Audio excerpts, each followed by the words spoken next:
Going to transition to Louisville, Kentucky.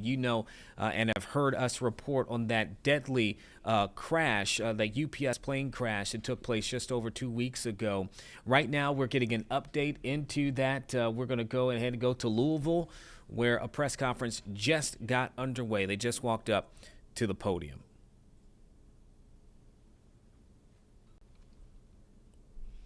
And it should be here. The next voice that you will be hearing is the mayor of Kentucky, who's going to be giving us an update into this crash.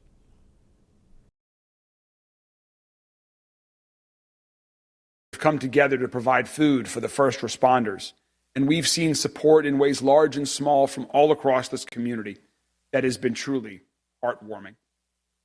And today, we're proud to announce that in partnership with Teddy Abrams and the Louisville Orchestra, we'll be presenting a free tribute concert for the entire community following the tragic loss of UPS Airlines Flight 2976. These past few weeks have been an incredibly difficult time for our entire community, and nobody should have to go through this tragedy alone. To the Grade A Auto Parts family, to the survivors, to their families, to their colleagues and customers, to the heroes who saved other lives and helped them get to safety, to the UPS family, the families of the victims, to our other valued employees of UPS who have bonded together in strength following this tragedy. This concert is an opportunity to bring our entire community together, to show our support for all of you, to pay our respects to those we've lost, to recognize the bravery of our first responders and other heroes, and mourn together as a community, to join together with music, to move forward with strength. This free concert is going to be on Thursday evening and is free to our entire community. We hope everyone joins us. It will take place Thursday, November 20th at 7 p.m. in Whitney Hall at the Kentucky Center for the Performing Arts. Doors will open at 6 p.m. The concert will start at 7. Again, this is a free concert to hear the Louisville Orchestra perform for everyone. There will also be free parking available that night. We've made the Park Riverfront Garage, located at 141 North 6th Street, just behind the Kentucky Center, free for the evening so that people can enjoy this entire evening for free. I really want to give a giant thanks to Teddy Abrams, Jordan Harris, the board chair, and everyone at the Louisville Orchestra for their gracious offer to have this remembrance concert to support those who are grieving, to bring strength and togetherness to our entire community. And please join me in welcoming Teddy Abrams. Thank you, Mayor. We are very proud to be able to work with so many partners, of course, Metro government and UPS and so many others that have come together to make this concert possible. It seems like in moments like this, when the community confronts a tragedy and a challenging period, it is incumbent upon all of us, and especially our institutions like an orchestra, to step up and do whatever it is that we can to offer something that helps us heal, that helps us find that communality and the space together where we can both confront the challenges, but also find a certain peace and healing. And of course, music is the language that does that best. And it was an obvious thing that when we see something like what just happened to our community, we reached out and offered our music because it's what we can provide. And I believe that this is a moment for the community to join together in remembrance, memorialization, and tribute to the people that lost their lives. So the concert is a combination of spiritual music, reflective music, contemplative music, but all music that's deeply beautiful at a time when that's a reminder of the strength of our community, the strength of the things that actually bind us and bring us together, and hopefully it begins the healing process in a way that lets us all move forward together and remember the members of our community that lost their lives and the first responders that serve us so graciously. So we're very much looking forward to seeing all of you at the performance. And it's, as I said, a deep, deep honor to be able to offer this music. It's what we can provide at the orchestra, and it's an honor to serve our community. Thank you. Thank you so much, Teddy. Thank you so much to the Louisville Orchestra. There's more information available on the Louisville Orchestra website. People can register on that website, but it is not required. You can just show up again for this free tribute concert. I look forward to seeing thousands of people from our community there on Thursday evening, and I hope that our friends in the media will help get this message out. We know it's just 2 days away, but given we approach the Thanksgiving holiday and we think about what we're thankful for this year, I think all of us have even more to be thankful for our lives, for our community. And this will be a wonderful way to, as we begin to approach the Thanksgiving and holiday season. So we'd appreciate your help in getting the message out. The others can join me. We're going to give a little bit of updates, a couple of other updates as well.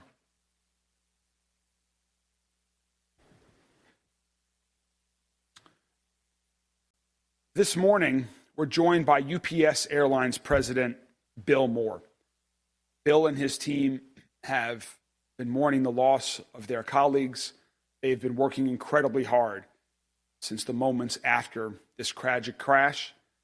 Bill has asked for the opportunity to provide some words this morning to the community and to Bill. I want to extend my heartfelt condolences to the entire UPS family on the tragic loss of life and on the trauma this has caused to so many of our beloved members of our 20+ thousand strong UPS family here in Louisville.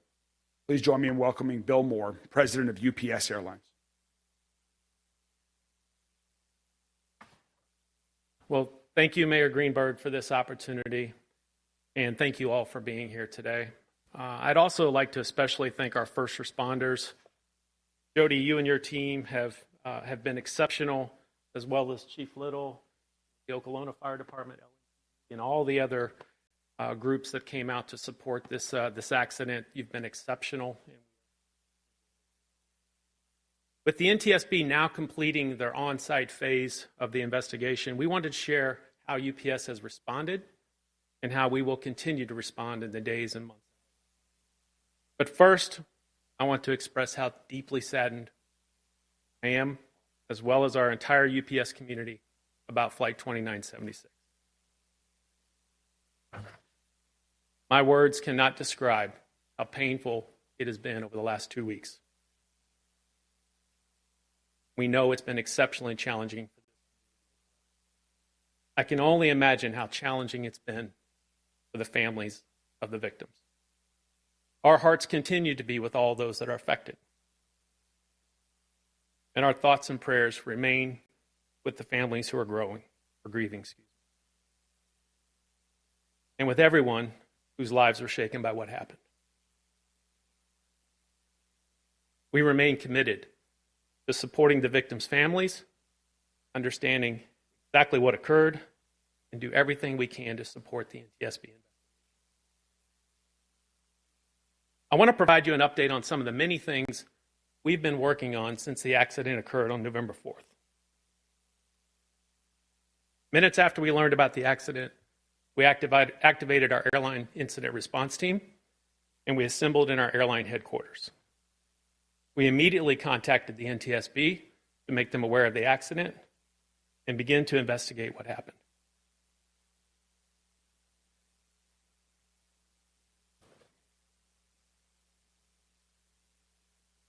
We deployed our family assistance support team, or our FAST team. This is a group of UPS volunteers who have been trained to support the victims' families. With this team, we've been in direct contact with each of the families, and we've been providing constant updates, emotional support, and including access to grief counseling and mental health resources. We've also provided financial support every step of the way. That includes financing travel, funeral expenses, and meeting the immediate needs of each family. With the support of the NTSB, we also opened up the Family Assistance Center, and this was a place for the victims to come for food, for resources, for financial assistance, really anything they needed in the immediate days after the accident. We launched our GO team, and this is a group of technical experts from within UPS Airlines that have been supporting the NTSB to try and drive towards root cause of what happened and gather the facts as quickly as possible. And at the recommendation of the manufacturer, Boeing in this case, we made the decision to voluntarily ground our entire fleet of MD-11 airplanes so we can ensure that we further inspect the airplanes to make sure they're safe for continued flight.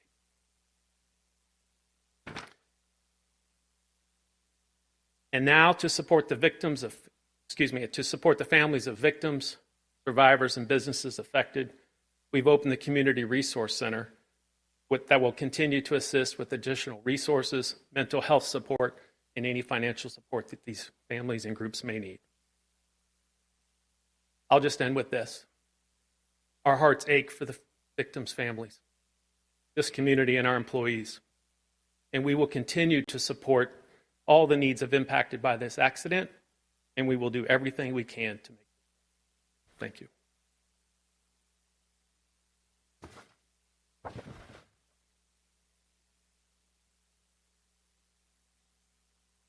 Thank you, Bill. There are still many agencies and first responders that are working hard in and around the crash site to restore safety and get folks back to work in their businesses, to reopen roads, and so much more. We're joined this morning by LG&E, by MSD, and our emergency management agency, as well as Oklahoma Fire Department, to talk about what's going on at the scene right now and some expectations for members of the public, for employees of businesses that have been impacted around the crash site, as well as business owners of those businesses as well. LG&E is one of those organizations that has been working hard around the crash site over the past 2 weeks. They are making progress, but still have more work to do in restoring electricity and gas for certain parts. Here with us this morning is Liz Pratt, Senior Director of Communications and Corporate Responsibility of LG&E, to provide an update on LG&E's work and what they are doing in the days ahead. Liz?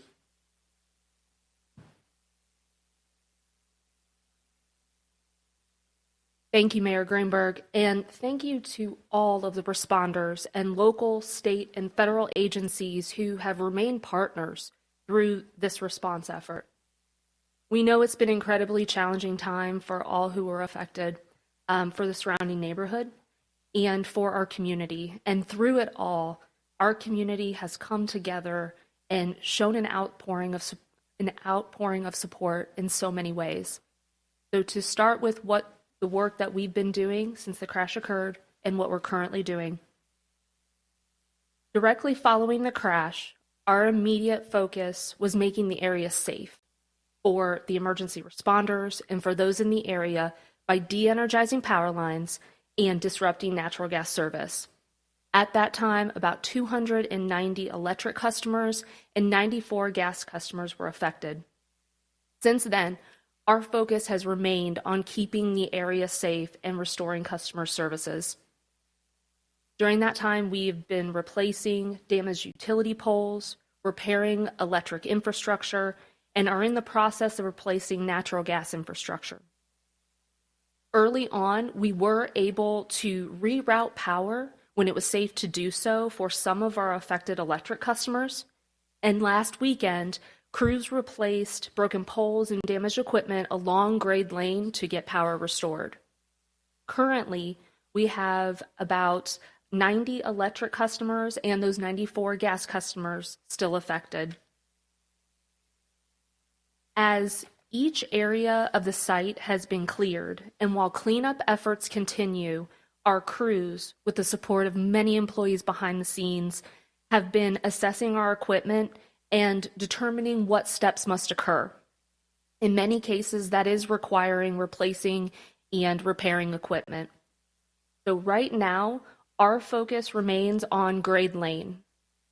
This is where our gas crews and business partners are replacing a damaged gas pipeline and service lines that feed from it. This is the pipeline that also delivers gas to the neighboring streets. We anticipate work along Grade Lane may take several weeks. Once that work is complete, our crews will then be able to make the necessary repairs along the side streets. On the electric side, as I mentioned, we were able to restore service power to Grade Lane last weekend. So our crews are now working to get service restored for customers along Melton Avenue over the next several days. Again, as cleanup efforts continue, we'll be shifting to the remaining affected areas. We're also keeping an eye on the forecast and weather that's headed our way, which could affect these timelines as well. We appreciate our customers' continued patience, and we are making every effort to restore service safely and as quickly as possible. Thank you.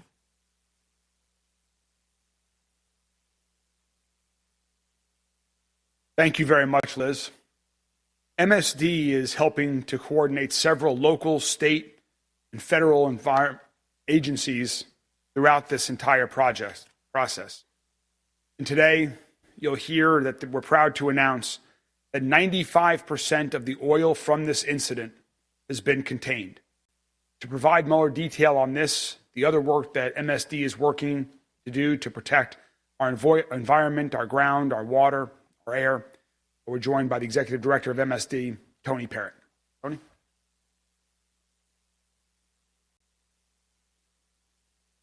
Thank you, Mayor Greenberg. And, as the mayor mentioned, there was a lot of collaborative efforts with local, state, and federal agencies and partners who have worked tirelessly to meet the challenges of this large and complex effort. As the mayor mentioned, about 95% of all the runoff that has entered some of the waterways has been captured. That equates to approximately 880,000 gallons of oily liquids and other runoff that have been removed from waterways in southwest Louisville, including in the northern ditch, the southern ditch, and Pond Creek. One of the things that I think is very important for the community to understand that it's a very complex operation. We currently have 3 locations that catch runoff that are set up with booms and skimmers. Skimmers are mechanical devices that separate oil and other contaminants from the water. At those 3 locations, along a 4.5-mile stretch of Pond Creek, with the closest at the crash site being in a nearby ditch and the farthest being in a portion of Pond Creek near Nick Rodman Legacy Park.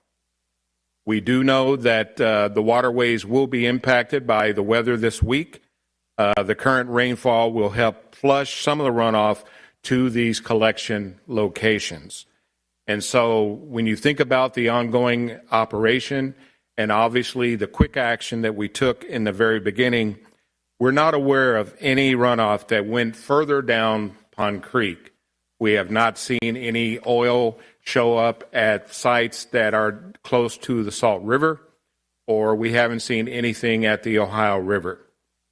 During the week of the crash, MSD did put out an advisory asking the community to avoid contact with waters in Pond Creek, the northern ditch and southern ditch, due to potentially contaminated runoff. That advisory is still in effect, and we want folks to avoid contacting waters in any way and keep your pets away from those waterways. However, for clarity, your drinking water is safe unless you have been contacted directly by Louisville Water. If you see oil or debris or discoloration in the waterway, please report that to MSD Customer Relations by calling 502-540-6000 or emailing our customer relations at louisvillemsd.org. And that is our update for today. Thank you.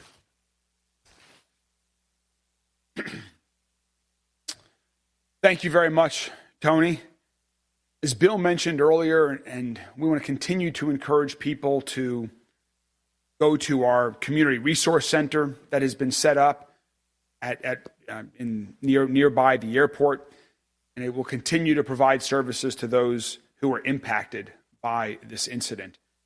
We're also joined today by Jody Myman, who's the Executive Director of our Emergency Management Agencies, who's been working since the seconds following this crash and coordinating efforts and working with all the emergency responders, the first responders, to provide an update on where we are and where we're headed over the weeks ahead.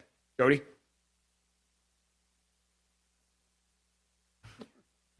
Thank you, Mayor. In emergency management, you've heard me talk a lot about it, in the past. We prepare, we respond, we mitigate if possible, and we work through the recovery process. And in all the disasters we've ever had to work through, the recovery process takes the longest. It is the most challenging for us to get through. So and that's what we're doing right now. And I want to assure the businesses, I want to assure the public that there are over 100 people there daily working to get you back in your businesses, to get you back in your locations, so that you can resume any kind of normalcy that you can. They're working 24 hours a day currently to do that, but they haven't stopped. But again, you've heard behind the people that have spoken before me that there is challenges that are taking place. The weather today they had to spend yesterday preparing for the weather today so that conditions do not get worse. So on a daily basis, we're presented with challenges. And while the NTSB has released the site, that doesn't mean that they've released the evidence. And every piece of that aircraft has to be found, collected, and packaged and taken away properly by the contractor that's on site doing that. So, because of that, we've had to create a phased approach with our cleanup and our recovery. We've got 3 phases. We've got phase 1, which is from Don Hudson Boulevard south on Gray Lane, and those businesses have been working. It's not open to the general public, but those businesses have been in their areas working, conducting businesses. Our phase 2 is north of that on Gray Lane, and with the challenges presented with the amount of oil, with the amount of runoff, with the infrastructure between electric and gas repair that's taking place, that's going to take a little bit longer, and we're working through that to make that our next opening area. And then the phase 3 is on the streets, Melton and Nable and Knopp, those areas that are directly affected by the aircraft itself. So like I said, we are working diligently. There's a lot of people out there that's working very hard. You heard about the Community Resource Center. Please take advantage of that, the public, the community. There's resources there for you. You saw me on my phone just now, and we just got approved. We put an application in over a week ago through Kentucky State Emergency Management for the state business or the Small Business Association to come in, and I just got that approval. So they'll be embedded into our Community Resource Center probably by the end of the week. More to come on that. So that's a big plus, again, for our businesses to come in and get potential resources and advice on what they should do in their future as well. So, like I said, just know we'll be giving weekly updates or any other, anything else in between there that may pop up on the site that could cause us problems or cause the public problems. We don't anticipate anything outside of that site taking place that could cause anywhere else to have to be affected. So, like I said, we are working hard. The folks behind me and their teams are working very hard. Contractors, there's still public safety agencies that are on site. We still have representatives on site. So. We will do that until this is over with and we can get all the businesses back in their locations. Thank you. Okay, we're listening to that press conference taking place in Louisville, Kentucky, after that UPS plane crash killed 14 people there in the city. You can hear the plans they have moving forward, not only to remember those involved, but also people who are impacted in various ways in that community. Surely there'll be more information coming out of this press conference.